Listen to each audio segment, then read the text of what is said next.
Oke, gini, saya mau melihatnya dari sisi yang lebih umum ya, bahwa yang terjadi terhadap Lesti dan Bilar itu hanya salah satu contoh saja. Jadi waktu Inang pernah menjadi ketua dari LKBH IUWK atau menjadi LKBH PK, Lembaga Konsultasi Bantuan Hukum untuk Perempuan dan Keluarga. Itu awal tahun 2000-an bersama Profesor Saparina Sadri.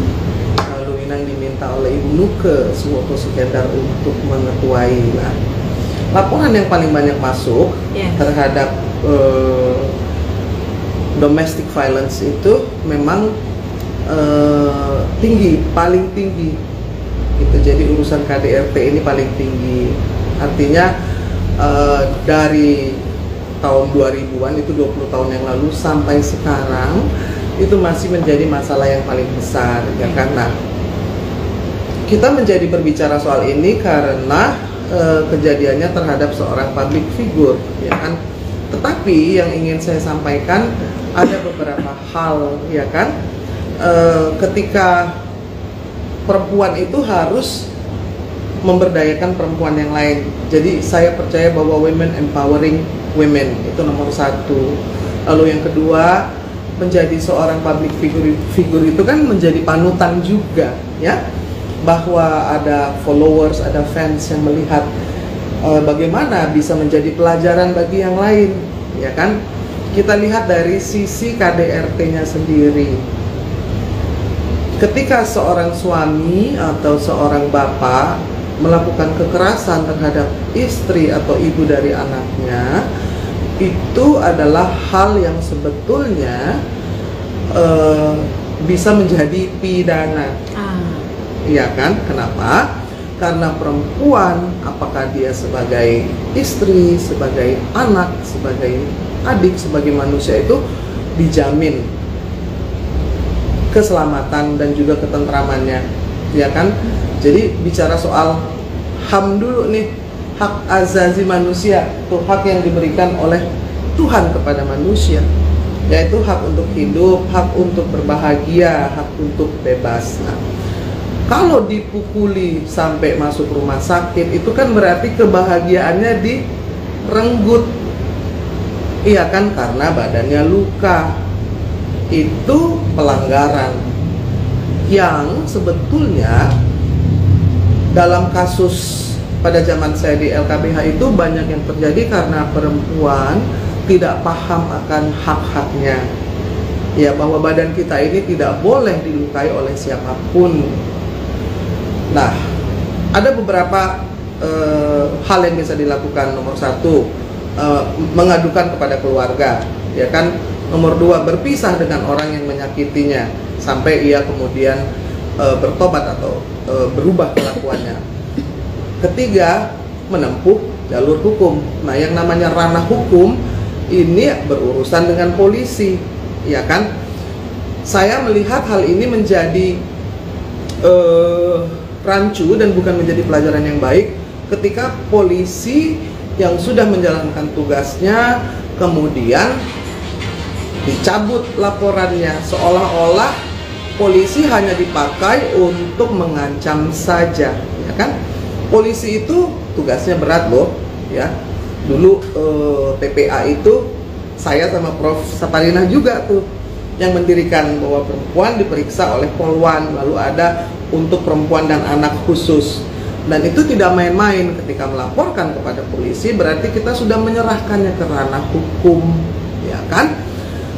Nah, kenapa kemudian dicabut? Berarti kan tidak bersungguh-sungguh ketika melaporkannya, tidak berpikir panjang, menjadi sensasi semata. Itu yang tidak boleh dilakukan. Nanti polisinya akan enggan untuk menindaklanjuti ketika itu terjadi lagi. Nah, ada satu hal yang perlu dicatat ya Tara, yang namanya KDRT itu pasti berulang ya.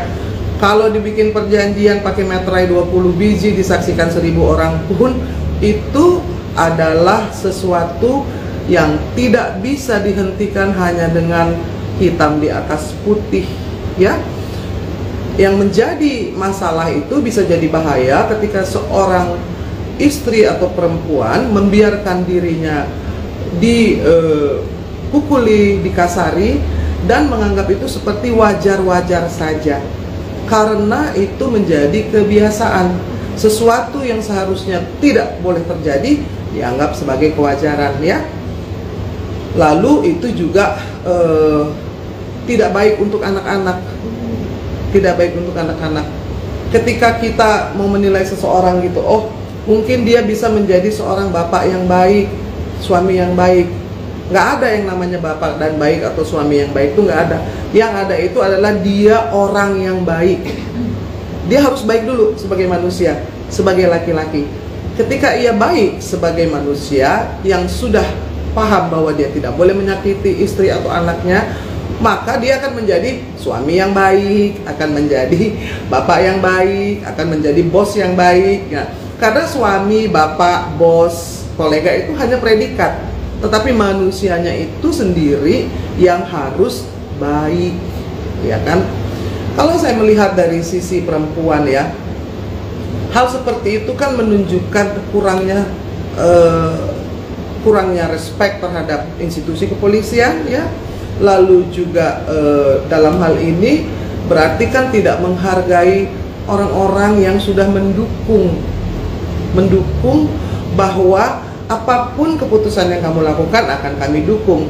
Tetapi tidak boleh seperti memakai polisi hanya untuk mengancam atau memblackmail saja, ya kan?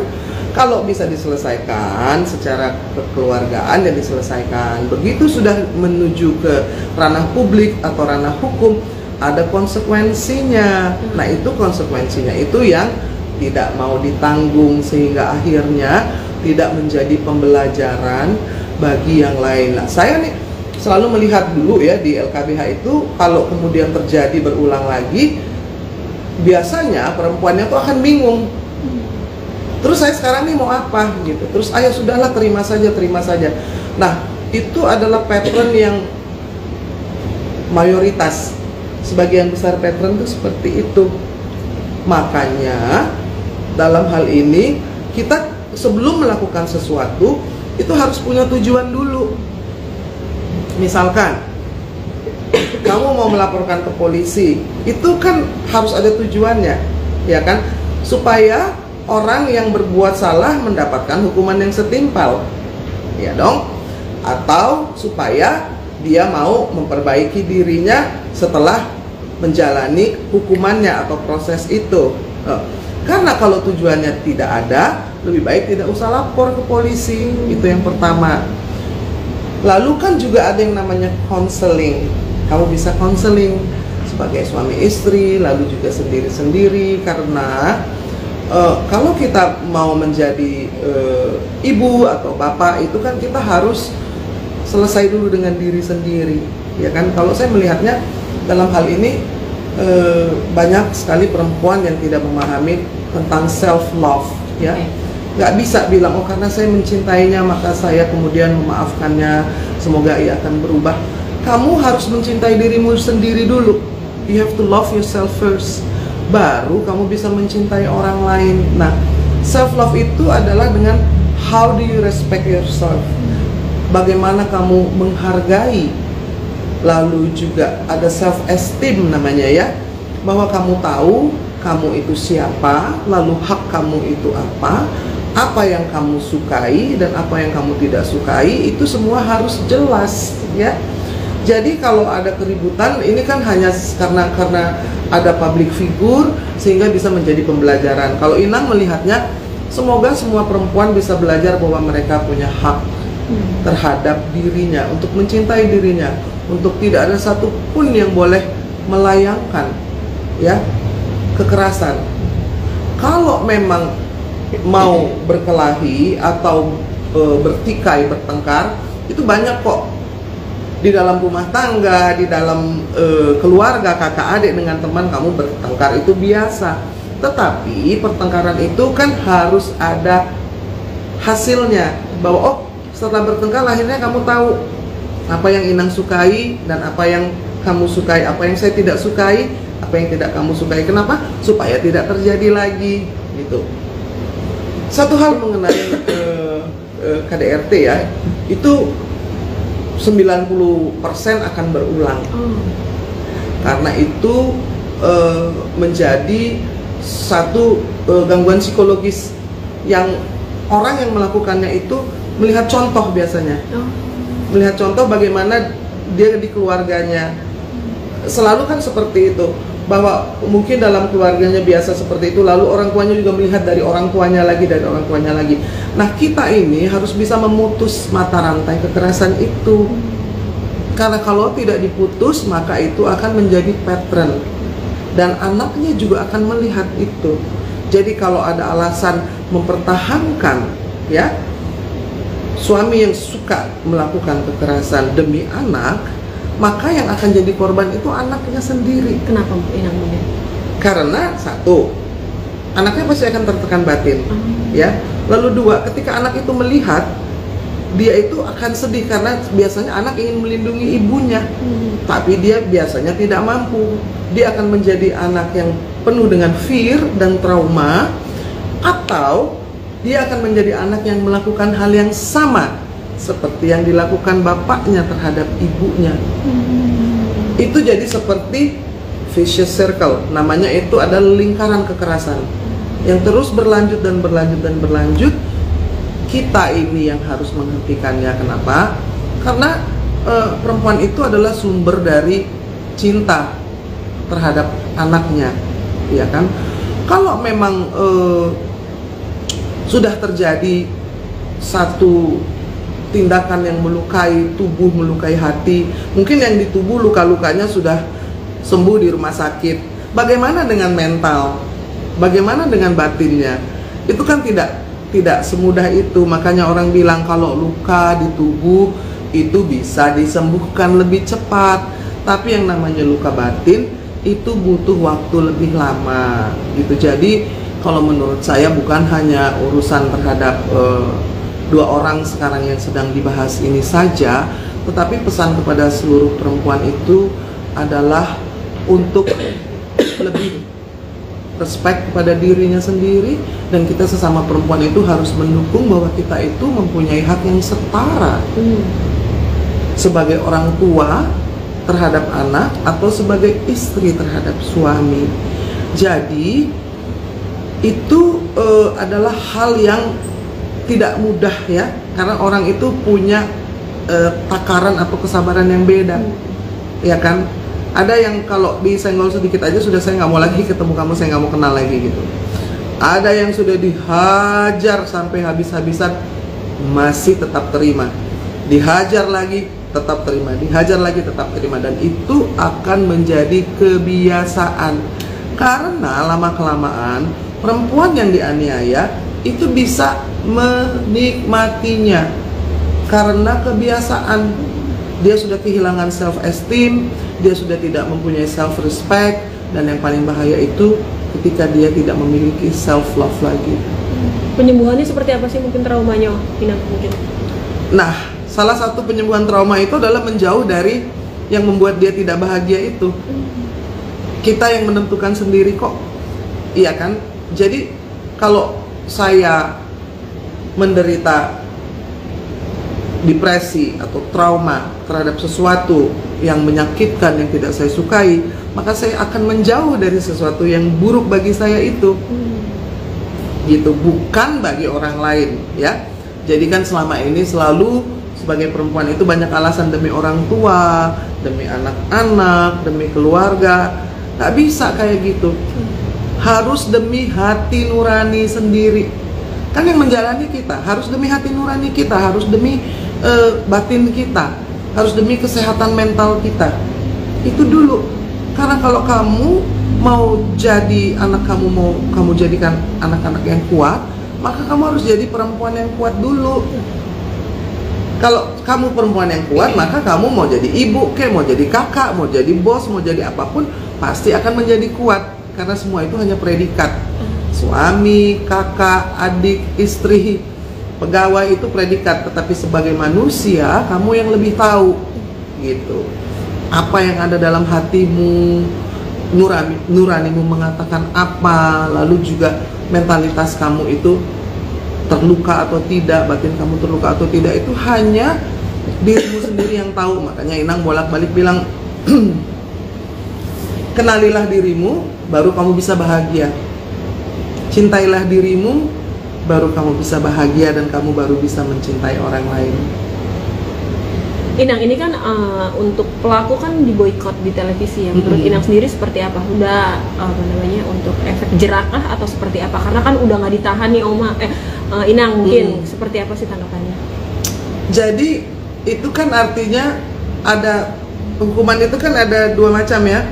Ada hukuman kalau kita ngomong hukuman akhirat itu nanti saja, karena itu nanti oh ya sudahlah, nanti kalaupun dia bersalah nanti dihukum di akhirat. Kan kita masih hidup di dunia, mari kita bicara. Ada hukum pidana, lalu ada hukum sosial, ya kan. Kalau kamu di masyarakat adat ada hukum adat, tapi kita bahas yang dua itu saja.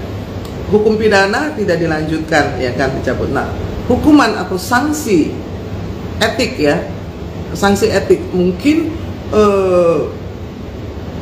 ini bagus juga. Jadi Komisi Penyiaran Indonesia kamu bicara ya, bahwa Komisi Penyiaran melihat bahwa kalau ada orang yang sudah menjadi public figure tetapi melakukan kekerasan dan ada pembiaran, maka itu tidak baik bagi orang-orang yang menjadikan dia sebagai panutan, ya dong? Yeah. Kan di negeri kita ini kalau idola itu selalu ditiru. Bahayanya ketika yang mengidolakan sosok ini kemudian mengikuti kelakuannya. Kamu alasannya apa? Oh, ketika kamu berselingkuh maka kamu pukuli istrimu sampai masuk rumah sakit. Itu kan hal yang mengerikan kalau buat saya. Apalagi kalau ditiru gitu. Jadi dari sisi itu KPI memberikan sanksi etika ya. Lalu ada sanksi sosial, tadi kamu bilang banyak yang unfollow, banyak yang kemudian unsubscribe, lalu juga Instagramnya hilang. Instagramnya hilang, oke. Artinya kan gini, followers atau fans itu kan sebetulnya inti dari popularitas seseorang. Makanya harus dihargai, jangan dianggap remeh. Banyak orang yang sudah populer, banyak uangnya, tapi menjadi lupa gitu loh, bahwa kamu itu tidak ada kalau nggak ada fansnya gitu. Yang namanya star atau superstar itu tergantung dari berapa banyak fansnya, dan ada juga fans yang menjadikan sosok itu panutan. Artinya ya, Bilar itu tidak bisa dijadikan panutan, makanya KPI menghentikan. Lalu juga bagi banyak laki-laki yang kemudian dan perempuan yang mengidolakan, itu menjadi berbahaya ketika hal-hal kekerasan ini kemudian ditolerir gitu. Biasanya orang dalam kemarahan itu kan juga ada hitung-hitungannya ya. Misalkan kamu marah sekali gitu ya kan, terus istri yang marah, ada yang baju suaminya dibakar, lalu suaminya ditonjok, lalu kemudian dia minta cerai, ya kan? Artinya dia tahu tujuannya apa, ya kan? Tetapi kalau itu dianggap main-main, maka itu akan menjadi pola, gitu. Yang KDRT itu artinya berulang dan berulang. Kalau cuman kejadian sekali aja, mungkin nggak apa-apa. Nah, apakah kita tahu bahwa ini hanya sekali? Itu kan pertanyaannya. Dan kita juga harus terbuka sebagai perempuan itu, menyadari bahwa kita itu sebetulnya punya hak yang setara dengan pasangan kita, mempunyai hak yang sama. Apalagi tugas suami itu melindungi, protection, as a protector, as a provider. Walaupun sama-sama punya fungsi yang sama, bukan hanya suami yang bisa jadi provider, istri juga bisa cari uang lebih banyak gitu. Tapi sebagai protektor itu, karena kita kan masih patriarki, yang namanya kepala keluarga di kakak itu laki-laki gitu. Mungkin karena untuk korban kan masih di bawah usia ya, mungkin masih di bawah usia tuh umur berapa saya? 30-an. Oh, mungkin masih 20-an berapa untuk Lesti. Mungkin karena takut kehilangan nggak sih, Inang? Mungkin dia kan melepas cabutan laporan kan, harusnya kan 5 tahun penjara nih, dan pencabutan laporan itu dari Lesti sendiri. Mungkin karena bucin kah atau seperti apa menurut Inang nih? Gini, ketika melaporkan sudah tahu pasal mana yang dilanggar, konsekuensinya apa. Jadi itu kan makanya harus pintar nih. Jadi perempuan tuh harus pintar. Konsekuensinya apa sih? Kalau kamu misalkan bakar rumah saya mau laporin nggak? Kalau saya mau laporin berarti saya mau kamu ganti rugi, saya mau kamu jerah, saya mau kamu dihukum. Kalau saya tidak menginginkan itu, mari kita berdamai. Kamu datang ke saya, kita hitung kerugiannya berapa, lalu kamu mau bikin janji apa segala macam, tapi jangan menyentuh ranah hukum untuk dipermainkan. Kasihan polisi-polisi itu juga kerja keras. Jadi sebagai penghargaan terhadap apa yang sudah dilakukan polisi, dan juga tidak membuat nanti polisi menjadi enggan untuk menangani, ini bahaya. Nanti kalau polisi bilang, alah nanti ini dibecandain lagi nih polisi gitu, nah itu akan menjadi presiden yang buruk gitu. Dalam melangkah itu dipikirkan segala sesuatunya. Toh yang lebih jelas lagi adalah the digital record, rekam jejak digital yang ada di YouTube, yang ada di Instagram itu sampai 100-200 tahun nggak hilang loh. Makanya itu mungkin kalau sekarang anak-anak masih kecil, dia akan lihat nanti 10 tahun lagi, 20 tahun lagi. This is what happened to my parents gitu. Jadi itu yang harus dipikirkan, karena ketika dua orang yang menikah dan sudah menjadi orang tua, maka itu yang namanya ego itu harus dikesampingkan, ya kan?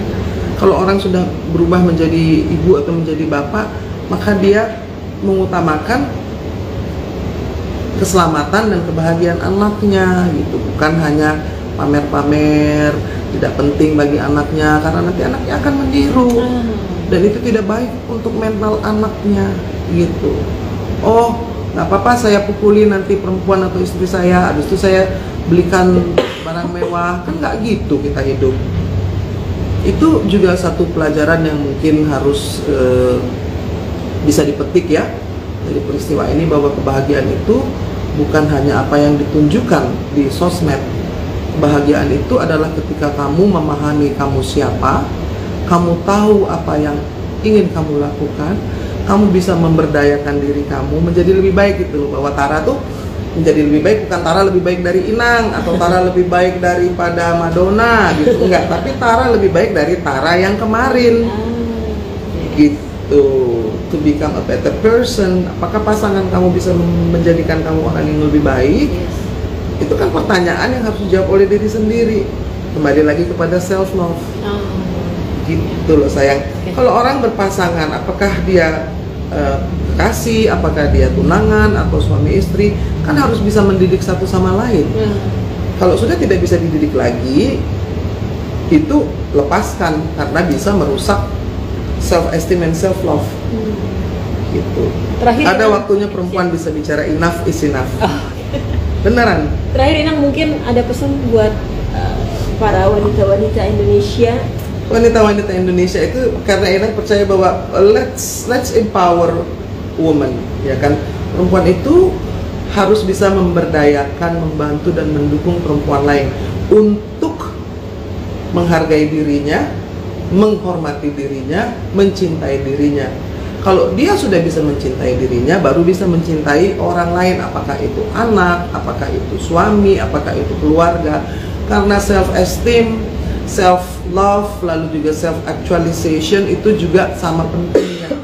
Jadi itu saya selalu percaya gitu, bahwa sebelum mencintai orang lain, saya harus bisa mencintai diri sendiri.